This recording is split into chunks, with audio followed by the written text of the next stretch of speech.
সরকারি সুযোগ দিলেই হবে না, যাদের জন্য এই সরকারি সুযোগ সেই সুযোগের সৎ ব্যবহার হচ্ছে কিনা অথবা ওই অংশের মানুষের কল্যাণে সঠিকভাবে ব্যবহার হচ্ছে কিনা সেটা হলো মূল প্রশ্ন।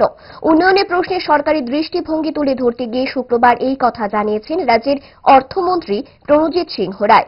আজ কাকরাবনের দুধ পুষ্কুনিতে মাইক্রো ওয়াটার শেডের উদ্বোধন করেন মন্ত্রী প্রণজিৎ সিংহ রায়। রাজ্যের সামগ্রিক উন্নয়নে বর্তমান রাজ্য সরকারের বাস্তবমুখী পদক্ষেপের নানা খতিয়ান তুলে ধরেছেন মন্ত্রী। অপরদিকে বিরোধিতার জন্য অন্ধ বিরোধিতার বিরুদ্ধেও সওয়াল করতে দেখা গেল মন্ত্রীকে। মন্ত্রীর সাফ কথা, সমালোচনা হোক ইতিবাচক। যে সুযোগ দিলে হবে না, সুযোগটা যাতে যে উদ্দেশ্য নিয়ে সুযোগ দেওয়া হয় সেটা যাতে সঠিকভাবে প্রতিপালন করে এবং সঠিক কাজে সেটা ব্যবহার করে তাদের রোজগার, তাদের সমৃদ্ধি তারা বৃদ্ধি করতে পারে।